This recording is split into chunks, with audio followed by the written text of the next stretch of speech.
In today's show, we're looking ahead to Monday's action in the NBA. Michael Bolton. Thanks, Josh. It's Michael Bolton here, and it's time for another episode of the Locked On Fantasy Basketball Podcast. Let's get to it. Let's get to it, indeed. You are Locked On Fantasy Basketball, your daily fantasy basketball podcast, part of the Locked On Podcast Network.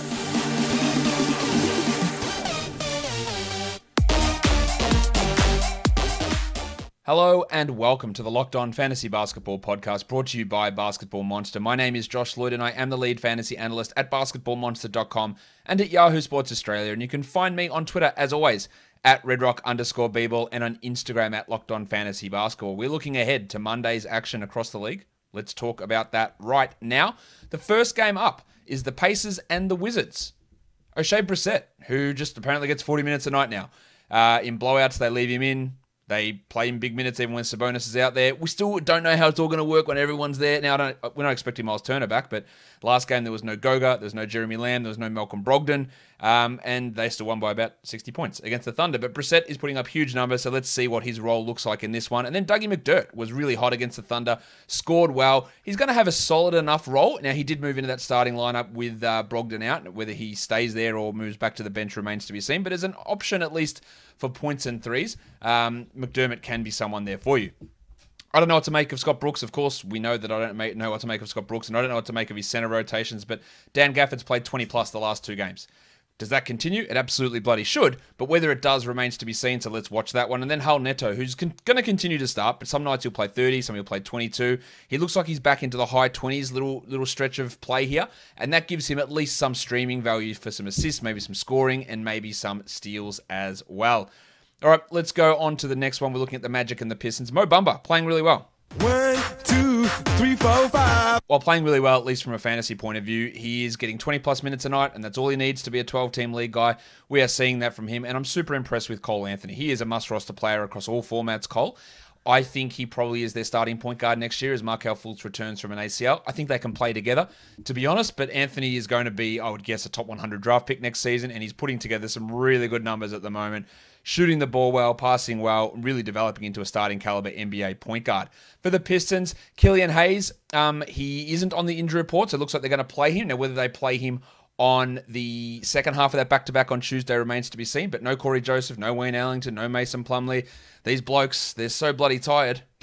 I'm not tired! That's 3 consecutive rests in a row. Now, whether they play on Tuesday is still a question. Jeremy Grant as well, resting his knee, so we'll see how they go. But big opportunity for Hayes and another big one for Alf Stewart. Is that you, Mr. Stewart? Well, who the hell else do you think it'd be? Get in here, you pair of flaming galahs. Yeah, the flaming galah, Isaiah Stewart, some big opportunities coming for him this week with 5 games on. The Warriors and the Pelicans, Kent Bazemore. Now, we know Kelly Oubre is not going to be ready to go with his wrist issue, and Kent Bazemore's been starting, but now Andrew Wiggins has appeared on the injury report as questionable with a knee problem, so a huge opportunity for Baze. He's a great threes and points and assists and steals, even short-term blocks option. He's a great option for this week. And Toscano Anderson, Eric Pascal's out again. Juan's getting 27 to 30 minutes a night. He put together an absolute defensive stat masterpiece in the last game. I think he had 9 combined steals and blocks, 5 steals and 4 blocks, or 4 steals and 5 blocks. I don't remember which way it was. But Toscano Anderson is going to have a pretty significant rotation role here. For the Pelicans, Lonzo Ball in career best form at the moment, putting up some really, really good numbers. Let's hope he can keep that going at this time of the year. Well, Brandon Ingram, I just put him down there because I feel like he's been someone that I've barely talked about this year. Took that big step forward last year, and I don't really know if he's improved this year. I think he's been relatively consistent, like consistently good, but he hasn't really done anything where I've gone, oh, that's pretty cool, or that's pretty exciting. He just feels like he's been boring as shit, but boringly good, if that makes any sense. So let's just pay a little bit of attention to what Ingram's up to here. The next game is the Blazers and the Hawks, Bobby Covington.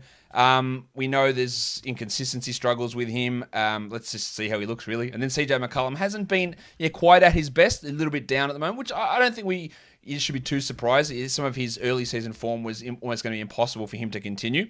But let's just see how the Covington, McCollum, Lillard, all that combination works together in this one. Well, for the Hawks, I do want to watch Chris Dunn because I want to know if he's in their rotation when players are healthy and how he's in that rotation. because last game he did sit. I think that's probably due to it being a back-to-back, but yeah, how he fits with Snell and with Williams and Hill and Goodwin and Young and Herder and Bogdanovic, and that's not even including guys like DeAndre Hunter, who's still out, obviously. And then Clint Capella. We saw him play just the 30 minutes last game. We saw his minutes really skyrocket when Johnny Collins was out. Do they push him back to being a 30, 31-minute a night player, or is he going to push to that 34, 35-minute area? All right, next game. Sixers and the Bulls. This is a back-to-back for Philadelphia, so do not be surprised if, especially they're going up against undermanned Spurs on Sunday, which they started everybody, which is a bit of a surprise, but there is a chance, I think, that they could have guys resting, including Joel Embiid. Seth Curry is one to watch, who occasionally puts up some big scoring games, but he's not particularly consistent. But that whole Sixers rotation is going to be one to watch. While for the Chicago Bulls, Thad Young, it's been almost impossible to predict what he's been doing. High usage, low minutes, low usage, high minutes, starting off the bench. He's basically just all over the shop at this point. So how does he go in this one? In a game that Nikola Vucevic is questionable, Zach LaVine is doubtful. Does Young stay starting? He started last game. He went from 19 to 33 minutes. And then Daniel Tice, I imagine he continues to start at power forward. But if Vooch is out, he'll start at center. What do his minutes look like? And what does his production look like? The next game is the Kings. That's not the Kings. That's the Grizzlies. And the Knicks. That's what I'm trying to say. Nerlens Noel, who continues to play in high 20s in minutes, put up really, really strong numbers for defensive stats. And yeah, Mitchie Robinson's not coming back this regular season, would be my guess. So Noel's going to put up big ones continually. Well, Derrick Rose, he played like big minutes for 3 consecutive games, and then we just went to 25 against the Bulls last Wednesday. So I'm recording this before Sunday's action, so I don't know exactly what his minutes look like there. But let's see how the Rose, Quickly, Payton, Bullock combination works, and whether Alec Burks returns, because Burks was ruled out on Sunday, but he doesn't feel like he's too far away from returning. For the Grizzlies, Brandon Clark, DNP-CD last game. They preferred the cashier Xavier Tillman over him. Will that be something they continue to do? Clark, I think, has been pretty disappointing this season. So will they continue to roll with him out of the rotation and Tillman in? That's a big question. And then how does Jaren Jackson look? 'Cause his first 2 games were really good, and then he struggled after that. And I think we're at this point of the season, if someone is struggling, you got to make calls on whether you need to drop them, and that might be the case with Jaren Jackson. The Spurs and the Jazz, will we have DeJounte, DeMar, and Jakob returning?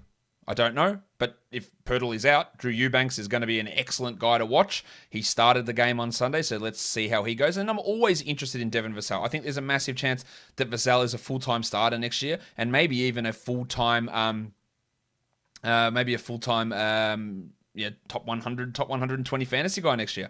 So let's see how he looks in this extended run. While George Niang and Jordan Clarkson should get a boost for Utah, both Donovan Mitchell and Mike Conley remain out for Monday's action. So how Niang looks. We had a really good first start in place of Conley. The last 2 have been a bit subpar. But let's see if he can boost those numbers. And same with Jordy Clarkson, whose field goal percentage for the last 3 months has been absolutely horrendous. So hopefully he turns that around. Last game is the Nuggets and the Lakers. Aaron Gordon, I don't think we bother with him at all in 12-team leagues and probably even 14-team leagues. But I just like watching how he fits into this team and how he makes them better. Well, I'm just going to throw this bloke in there. Big chungus, big chungus, big chungus. Because I haven't really mentioned he's someone to watch for, but you should. He's going to be the NBA's MVP. He's unbelievably fun to watch. He's the number 1 player in fantasy basketball. So we're just going to watch him because he's bloody fun to watch.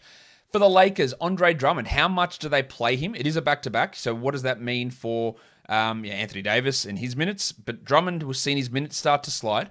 And how they use the Drummond-Harrell-Gasol combination is intriguing. Of course, Dennis Schroeder is out on Sunday. We don't know whether he's out on Monday. We'd have to assume that he is. And what does that mean for Alex Caruso and his playing time? Caruso was back from his back issue on Sunday and was able to play. In terms of streamers, we're looking at Kent Bazemore, Mo Wagner, who is probably going to be starting with Chuma Okeke out in Orlando, the painter Matisse Thybulle, especially if they do rest players for Philadelphia, Jordy Poole and Hull Neto as category league streamers. And for points leagues, we're looking at Bumba, Josh Jackson, Kent Bazemore, Mo Wagner, and unbelievably, the Shart, Dwayne Bacon, with James Ennis out. Guys, don't forget, so you can follow this podcast on Apple Podcasts, Google Podcasts, Stitcher, Spotify, and on Odyssey. While on YouTube, hit the thumbs up, hit the subscribe button, hit the notification bell. Give it a little flick, ring the bell. Guys, leave your comments down below. We are done here. Thank you so much for listening, everyone. See ya.